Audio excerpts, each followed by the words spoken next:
Greetings, pet lovers. Bridget here with First Street Pets, and today we're going to talk about using a cat litter box to find a lost cat.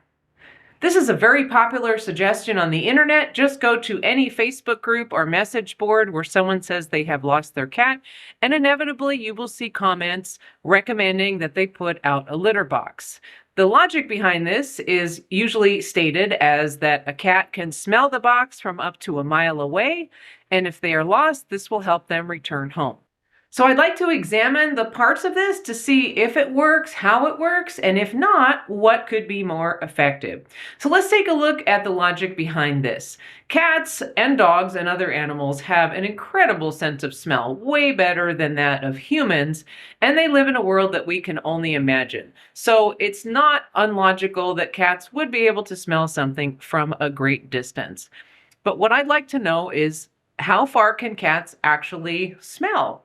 So I did some research on this, as I do for all my videos and articles, and the answer is we don't know. So in all my research, all I could find was some statements that cats can smell up to like 100 feet, and others saying that they can smell up to like 4 miles. So that's a huge variation, and I couldn't find any specific study. So while we know that cats can smell much farther and much richer than humans, we don't actually know with certainty that they can smell something for up to a mile. The reason that I'm really focused on this is because there's a lot of rubbish on the internet. Shocking, I know, but people say things and then other people pick up on those things and publish them even on very well-respected websites like some of the Humane Society websites and Home Again Microchips, and trusted authorities will say things like 1 in 3 pets will become lost in their lifetime, which, as near as I can tell, is simply made up. There's no study, there's no facts or figures, and how would you even know how many pets go missing, like in the country, in the state, in the world? So I don't like to state numbers unless there's actually something to back it up.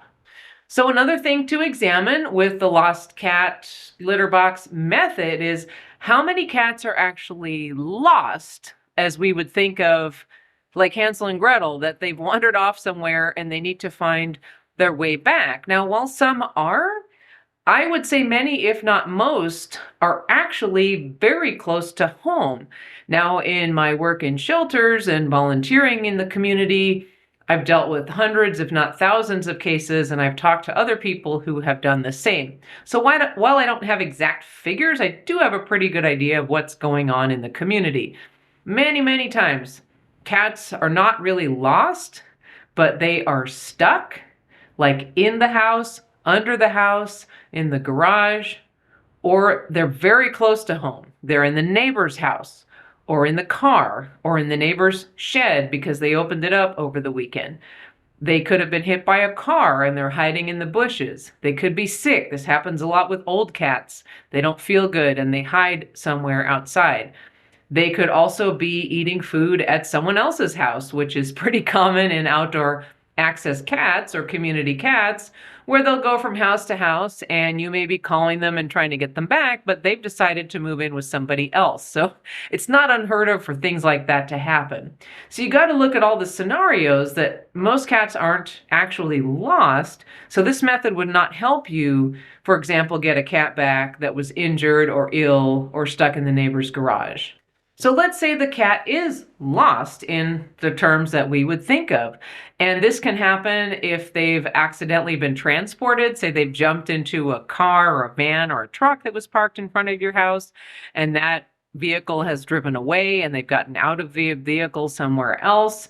Sometimes a cat might have been chased by a dog or an aggressive male tomcat or another predator. And so they may have been driven far enough away from their home territory that they are actually disoriented and can't figure out how to get back. So let's take a look at that. If they are actually lost, would the smell of their own urine and feces guide them back home? So I'm just going to look at animal behavior here for a minute and what cats normally associate with their urine and feces. Now, we all know, because we have cat boxes, that cats like to cover their droppings. There's a reason for that. They have an aversion to it.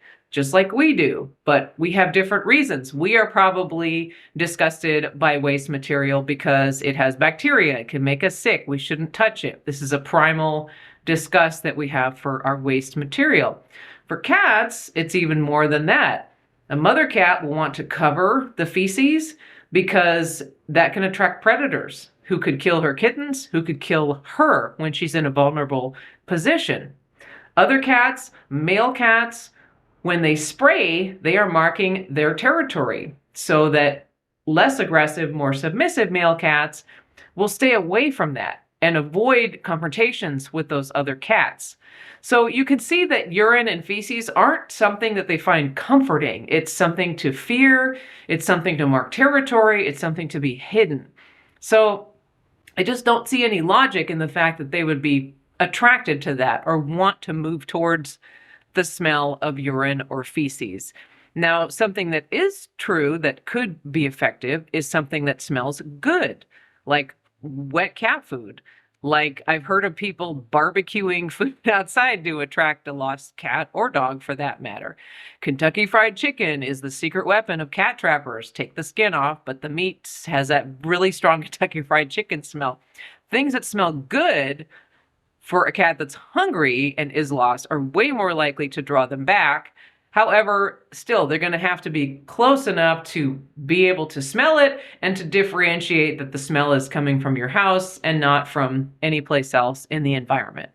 So with this method and a lot of things in life, we have confirmation bias where someone will put the cat box out and the cat will return, so they think that that must have caused the cat to return. Now, if any of you, I'm dating myself, if any of you used to listen to Dr. Dean Adele on the radio, he talked about this a lot. What was it? Causation versus correlation. That I don't feel well and I eat Cheerios and then I feel better. Like the Cheerios didn't cure me. I got better simply because the cold ran its course or I took some medicine or whatever. So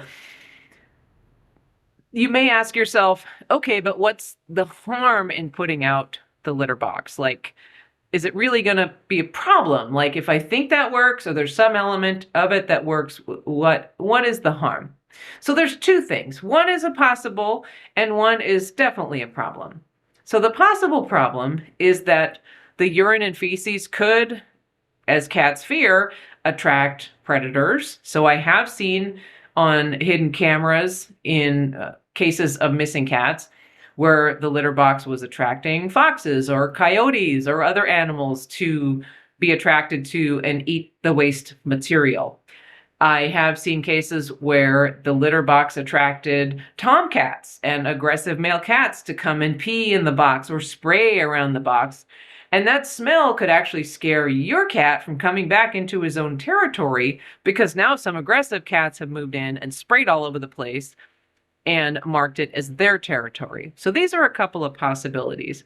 But the most important one, in my opinion, is that put out a litter box, do whatever you want, but cover all your bases. I have seen cases where people did something like put out a litter box, consult a psychic, or do any other one thing to find their lost pet, but you need to do all the things. And I will link my other content in the description so you can learn about some of the more effective ways of looking for a lost cat, like the physical search, like posting on social media, like making signs, like going to your shelter. There's many, many things that you need to do quickly and regularly to help bring your cat back home. Rather than just doing one thing that's kind of passive, assuming the cat is lost and waiting for him to come back. I hope this has been helpful for you and that you will read my other content on finding a lost cat and share it with your friends and community members who need that type of assistance. Thank you for watching.